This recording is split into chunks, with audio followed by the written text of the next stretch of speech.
The regular season has come to a close, and now the bracket is set. 18 teams will battle for the ultimate prize, the chance to win the MLS Cup.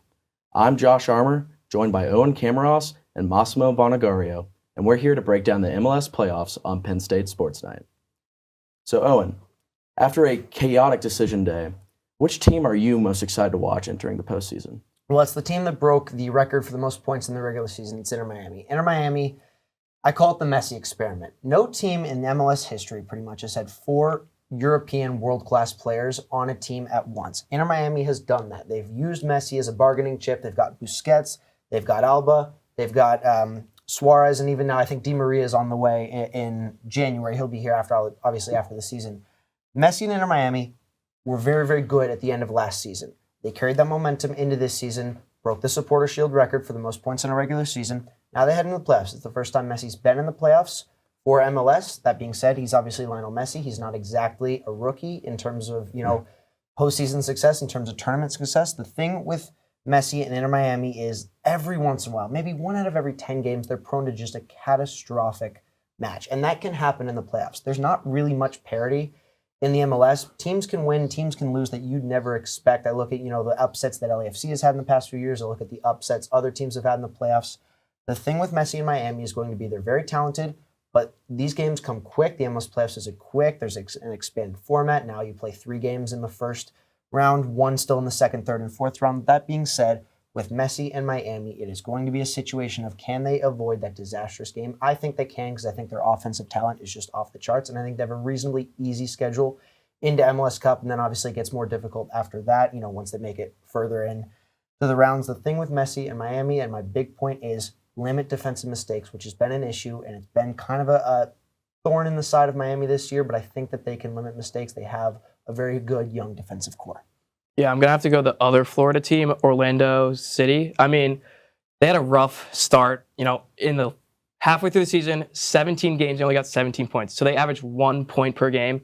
Not talking about basketball. They didn't average 1 point per game for the Lakers, but we're talking soccer. Basketball segment was earlier. But, they, even if they drew every single game of the year, of the halfway through the season, they still would have the same points as if what they actually did in the first half. One of the most catastrophic undefeated records I've ever seen. That would be crazy. But they had a rough start, and in sports, if you have a rough start, you got to have an outstanding second half, and that's exactly what they did. I mean, they went from 14th in the East to 4th in the East. I mean, the reason of that is because of Ojeda, they had Facundo Torres, and Angulo. Tough name to pronounce, but we pronounce it so. But the thing is, with Orlando City FC, another big reason that they were able to get through is because of other teams that were in playoff spots at that halfway point. They just fell off.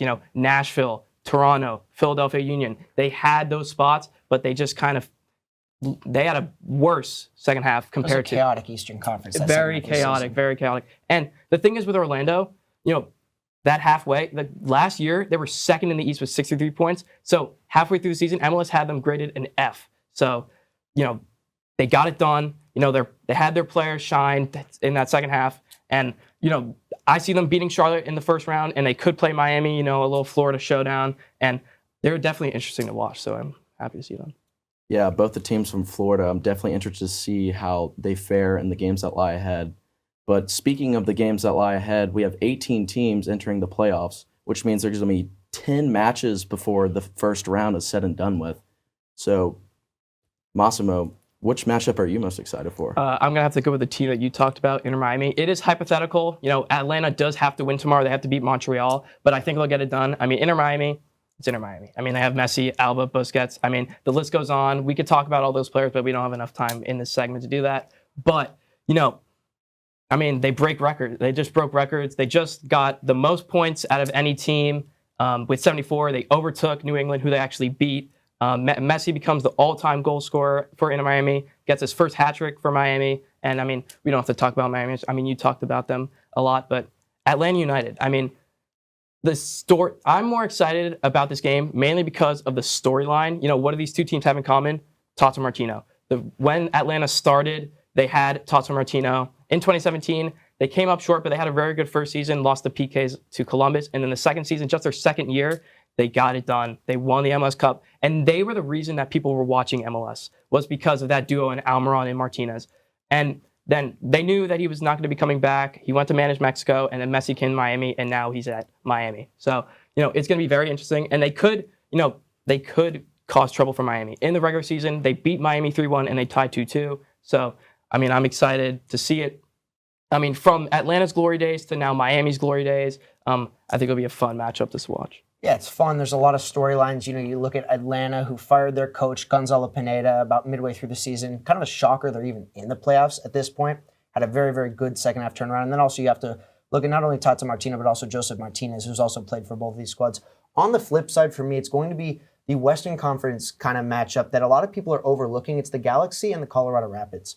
These are the two most improved teams in the Western Conference. Colorado, they were last in 2023, I think 27 points.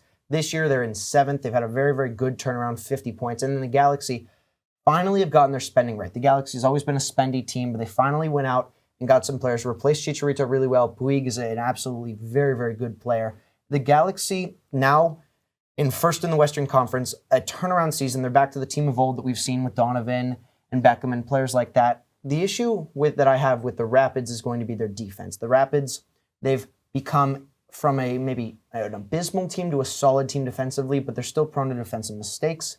They don't have exactly the greatest goal differential, just one. They allowed 60 goals on the season. That's 4th worst in the Western Conference. On the flip side, the Galaxy are a team that scores a lot of goals. We saw it versus LAFC. We saw it versus Seattle. We saw it versus the Timbers later on in the season. They're a team that absolutely can put 4 or 5 past you, and that is what I'm worried they're going to do against the Colorado Rapids.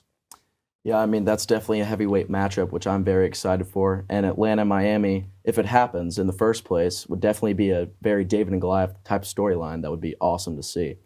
But looking forward past the first round, Owen, I want to know, who do you think is going to win the whole thing?